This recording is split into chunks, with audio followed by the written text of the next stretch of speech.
Welcome to another exciting episode of Energy Talk with EMC. Today we have Dr. Sunita Purushottam, Country Managing Director at GBPN. She is a sustainability leader with over 30 years of experience in India and abroad. She has led pioneering projects like India's first net zero energy building and zero waste to landfill city, and is known for bringing technology, strategy and people together to drive a greener future. Former Chief Sustainability Officer at Mahindra Lifespace, she is recognized as a thought leader who believes technology, strategy and people-centric approaches to accelerate the transition towards a sustainable future. Hello. Today I will speak about how built environment and the building sector can actually be decarbonized. There is a need to decarbonize the built environment because the building sector contributes globally to 34% of energy consumption, and 38% of emissions come from the built environment. In India, the energy consumption is extremely high from the built environment, and there is a rapid rate at which construction is happening. If the buildings that we are currently building not designed in the right way, we will lock in building emissions for future. That means all the buildings that we are going to make today, if they are not designed properly to address energy conservation, energy efficiency, we will have buildings that do not perform in the operational side of things. So they will be buildings that will require excessive cooling and hence excessive energy consumption. These buildings will have higher maintenance because of the excessive energy consumption, maybe artificial ventilation and also excessive cooling requirements that we are going to see because of the increased heat that and the temperature rise that we are seeing in urban centers. There is also a problem of urban heat island and the growing impact of urban heat on human health. There is also an impact of how concretization is causing flooding to happen, urban heat to increase, and increased thermal discomfort that people are facing within these concrete developments that we are looking at. How do we look at the whole built environment holistically? There is a mechanism or method to this approach. When buildings are being made, we start from the site selection and whether the site is capable of holding or hosting the number of people that we want over there. How is it designed? Is there a topographic change? Are the trees that were there at that site, are they going to be retained or they have to be transplanted? What is the impact? The first carbon impact starts from the removal of the soil and the trees of a particular location. So if we don't take a holistic approach to building design while site selection, we will be losing out or emitting carbon emissions because of the removal of the soil and the trees at site. So that's the first step. Secondly, is that development going to be water resilient? Because water resilience is about the water at that particular location. We always look at towards an urban local body to be able to provide water to that new development of multifamily homes or affordable homes that we are looking at. However, can a development be done such that we can look at the hydrology and hydrogeology of a particular location before doing the development and arrange for the water sustainability? That is the other aspect. So all of this is done at the business development stage while scouting for sites, while looking for where we should be building and what we should be building. After that, the building decarbonization piece comes into design. Can the building be climate responsive? That is the first step. If the building is not integrating passive design, we will lose an opportunity of energy savings of up to 30-35% of energy consumption. So we can always say that we will rely on solar power to power a building.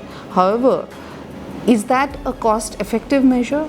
The amount of solar that you will use if you first integrate passive design into buildings is very, very important.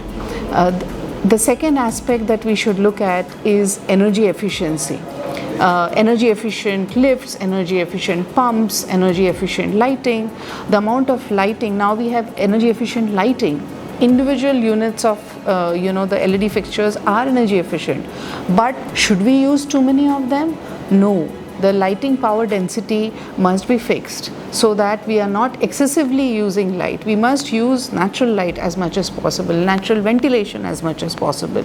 If we don't design the buildings for energy efficiency, again we are losing out another opportunity of reducing the energy consumption by again 25%. The remaining energy can actually be then offset using the solar or wind at site, or other ways of looking at alternative energy. Can the waste be converted into biogas, and then can that be translated into energy, or thermal requirements for water heating? All of these are a stepped approach. So we started with site selection, then we go to the building environment, where we looked at climate responsive design, energy efficiency, and then to the renewable energy integration. Now, if the building is not sufficient, it cannot have that amount of space for the renewable energy integration, because now we are looking at extremely high density developments, extreme high density. It may not be able to suffice, the on-site solar may not be able to offset the remaining energy, and hence there is a need for seeking green power from the grid. So that's the fourth step. All of these steps translate into decarbonizing the building, but if you miss out on step number 1 and step number 2 and step number 3 and directly go to renewable energy, you have missed out on all the opportunities, and it is not going to be economically viable for us to decarbonize. So the best way of saving energy is not utilizing energy at all, and hence shouldn't the buildings be designed such that they are integral and one with nature, and that is the best building for your health, that is the best building for your resilience, because it has taken nature into account, and nature will then look at providing for you for fresh air, good light, good ventilation, and even water for your daily requirements. So that is the actual practical approach for decarbonizing the built environment, and we look forward here at the Global Building Performance Network to work with local authorities on integrating energy conservation, sustainable building codes through our technical expertise in a stepped approach to look at the built environment for decarbonization. It is extremely holistic, and we would like to we are also working with developers on the Uber of Charters program for ensuring and developing their roadmap so that they understand how to decarbonize their own operations in a stepped fashion and in the right way. The Global Building Performance Network has a bottoms-up consultative approach of approaching the various projects that we are doing in India.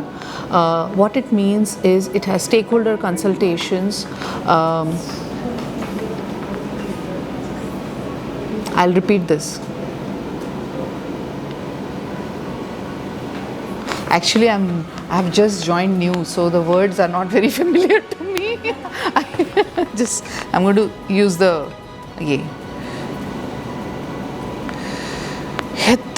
The Global Building Performance Network is committed to addressing the climate crisis by decarbonizing the world's largest sources of carbon emissions, that is the built environment, the building sector. What we are known for is that we build strong coalitions and bring together the right people in the key locations to drive meaningful impact. We partner with governments, industry bodies, and local experts, and support government, local and builders that help us enhance the energy efficiency and significantly reduce emissions. We work in India, Africa, Indonesia, and China, and together we want to build a healthier and more sustainable world. At the crux of all our efforts lie people, design, delivery, and scale. And ours is a bottoms-up approach or a perspective. And this approach for decarbonizing the built sector starts with action at the local level. This grassroots level adoption, stakeholder participation, and localized solutions can therefore be aggregated, standardized, and scaled into broader policies and national frameworks. And this is stakeholder driven, context specific, scalable, and provides a policy feedback loop, equity, and participation. And we believe that GBPN's bottom-up approach is the right approach, and this journey in India on the ENS, Eco-Niwas Samhita implementation, and now we are looking at supporting governments, state governments in the implementation of energy conservation and sustainable building code. We have done a lot of work on healthy building project, leading to the launch of the healthy building guidelines recently in Hyderabad. We bring to India transformative efforts to support with data, people-led approach that could lead to the reduction of emissions in India. Thank you. Energy Talk with EMC, Arivinu Urjam Pagaram. Stay tuned for the next episodes and please subscribe Energy Management Center YouTube channel. Thank you.